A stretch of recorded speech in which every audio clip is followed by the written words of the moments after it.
Welcome to Where They Wander. We're Kat and Kev, and we've lived in our RV on the road for 3 years. This week, we've left our stunning camp at Independence Creek and are making our way up the magnificent Highway 395. We will do the loop around June Lake and visit Mono Lake and learn the history of how this lake was almost lost, but is now vibrant with life. Here we go.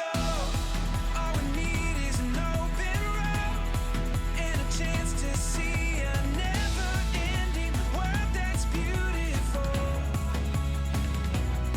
Here we go.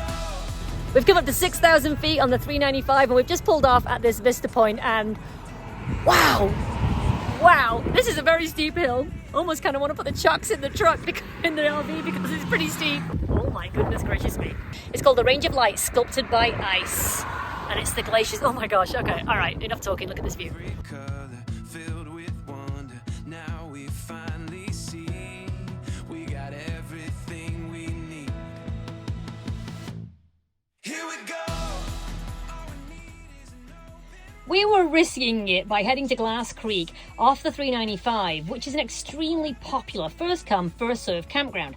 However, we're arriving midweek and Kev is confident that we'll find a space. Our campground, however, at this point was being inundated by smoke, and it was because they were doing prescribed burns. It was a little scary until we realized that.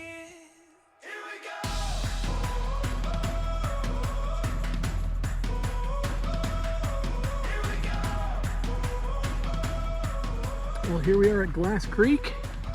We're one of the few people here right now. There's one guy down that way. This is our site. We picked one that's really open because two reasons. It's nice and cool here. We like the sunshine. We get good Starlink and good solar. Here we go. All we need is an open road and a chance to see a never. Good morning.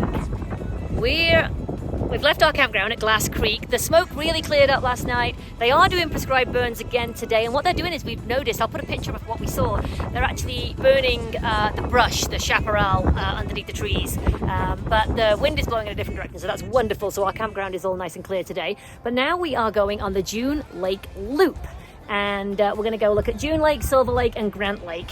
So we were just going to go. What?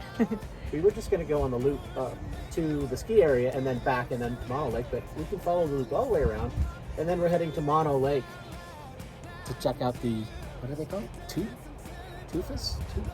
Something.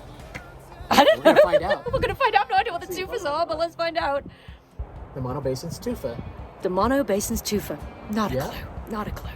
Break free from all the crowds, like lightning in the clouds. Your freedom in the night, and it's about time you see the light.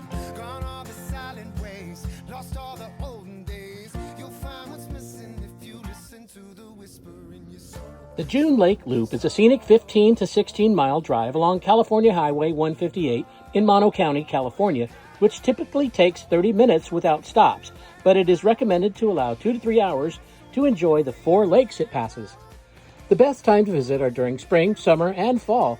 The loop is a popular scenic route, especially in the fall for its vibrant foliage, and is a scenic alternative to Highway 395. June Lake looks like a postcard, with its crystal clear waters surrounded by the serrated edges of the Sierra Nevada mountains. Covering around 320 acres, the lake is one of the largest in the region, as well as one of the few natural ones.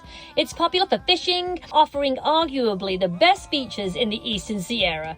We don't fit in boxes. We were born as rockets, and we're destined for the sky. Gull Lake is the smallest of the lakes on the June Lake Loop at approximately 60 acres, with an average depth of 64 feet. We couldn't quite believe just how breathtaking the scenery was around this small lake. Open up the here and now. Cast away your fear and doubt. If you're enjoying this video and you're not yet one of our amazing subscribers, go ahead and smash that subscribe button, hit the like button and the notifications bell so you don't miss any of our upcoming videos. Dance until it hurts. Love until you learn to live out.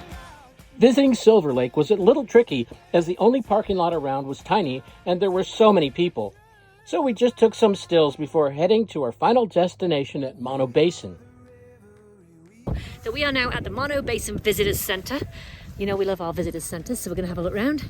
But you can see or hear, look, see behind me. Whoa, it's done this way. That prescribed burn still going on.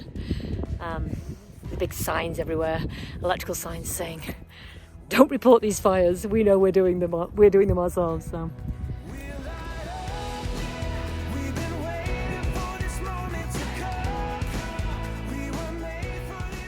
Water from the Owens River started being diverted to Los Angeles in 1913, precipitating conflict and eventual ruin of the valley's economy. The water needs of Los Angeles kept growing, and in 1941, the LA Department of Water and Power diverted water that previously fed Mono Lake. Mono Lake's ecosystem for migrating birds was threatened by a drastic drop in water levels. Between 1979 and 1994, David Gaines and the Mono Lake Committee engaged in litigation with Los Angeles Water and Power, forcing them to stop diverting water from around Mono Lake. The lake has started to rise back to a level that can support its ecosystem.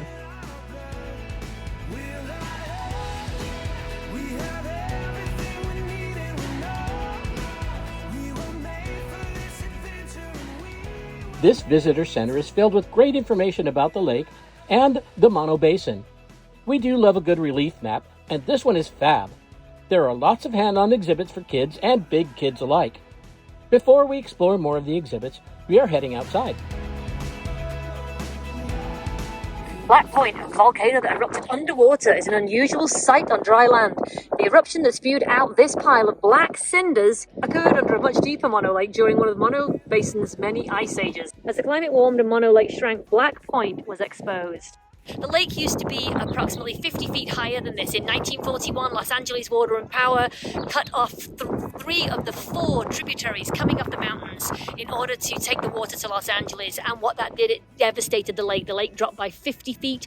Of course, then it created dry lake bed and dust storms. It affected all of the wildlife, plant life, bird life, and also human life.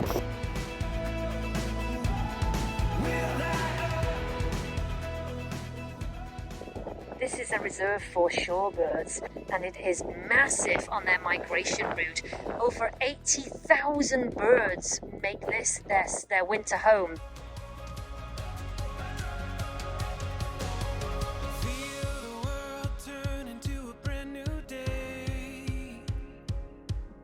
Two craters are 40,000 years old. Now you can actually take a drive up here, but because it is lava and pumice, they do not recommend it without a 4-wheel drive. So we will not be going up there, but they are very cool. These are the Mono craters. We made our way back into the visitor center to learn more about the Tufas.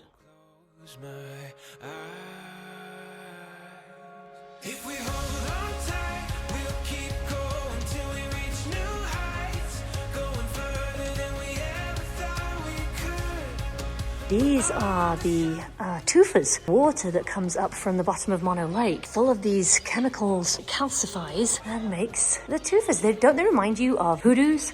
I'll put our link up to Bryce Canyon where we saw all the hoodoos. Of course, these come from the ground up, and hoodoos come from wind erosion. Although Mono Lake doesn't have any outlets, about 45 vertical inches of water is lost each year to evaporation in this very dry climate. Freshwater inflow is critical to replace the loss and maintain a healthy system.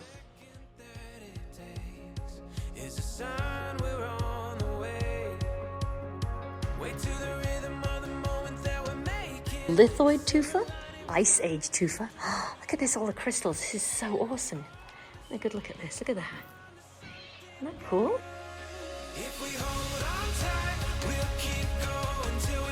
Lots of children have touched these, I think. And of course, they don't want you touching these because they're so delicate. So this is what a sand tufa looks like.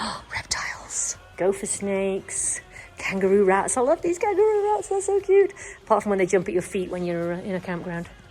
Isn't this beautiful? Visitor center, Kev? Great, yeah. I love the wood ceilings.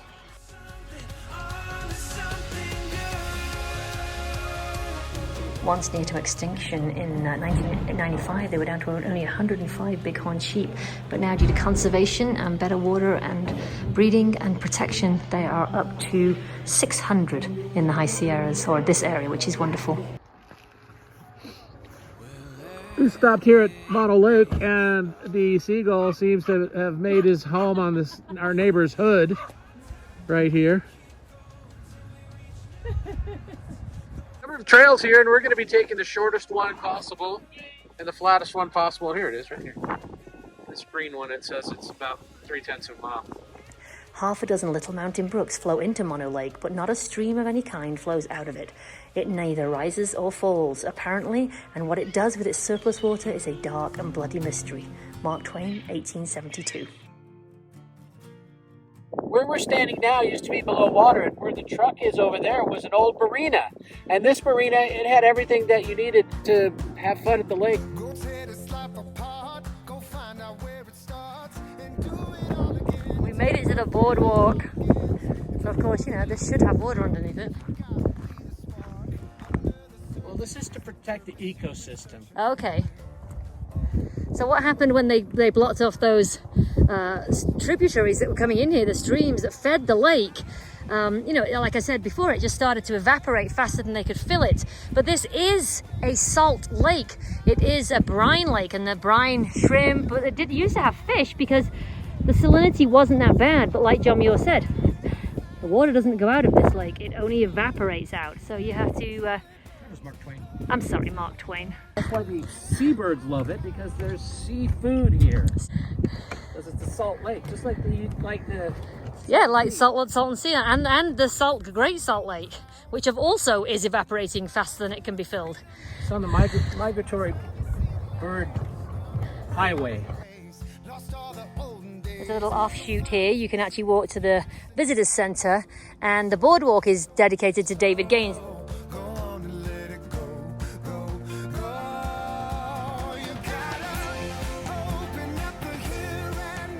When the water warms up and the algae blooms, the shrimp multiply. So there's brine shrimp everywhere, and the brine flies, they multiply as well. And this is food for the birds that are migratory birds that come through here all the time. All right, we're gonna go see if we can get closer to the Tufas.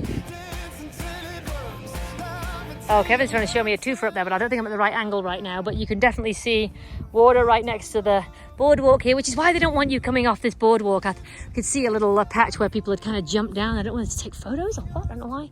Maybe it was animals, but I'm gonna go down this way because, oh, I see, yeah, Kev was trying to point out this tufa over here because the water is still coming clearly.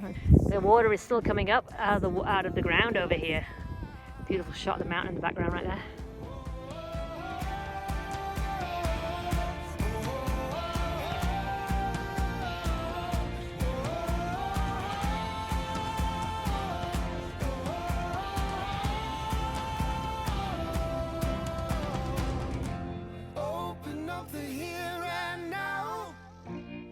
If you look in this shot, you'd think, no, there's nothing living here, but Kev just said, just keep looking at this black patch right here.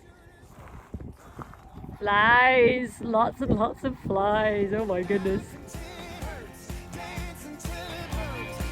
This path that you can see here actually used to continue out into the water along here, and then it would take you to the tufas that are over here. These areas over here. But thankfully, I mean, sad that you can no longer walk to the tufas, but awesome. Now the water level has risen and the lake is becoming healthier. I think this is a odd place. It reminds me of Salton Sea. No boats out there, but it's nice to see that it's coming back.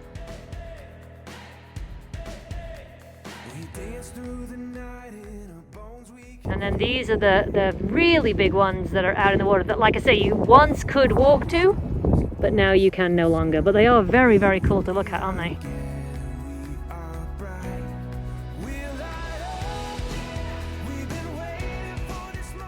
Mono Lake is a natural wonder, and it is wonderful to see it being replenished by 3 of the original streams that were taken by Los Angeles. We enjoyed learning the difficult past of this area and the Owens Valley in total. The road back to camp was spectacular, and we captured these photos. We hope you enjoyed this video and our time at the lakes off Highway 395. Join us next week as we continue exploring Mammoth before heading to Lassen Volcanic National Park.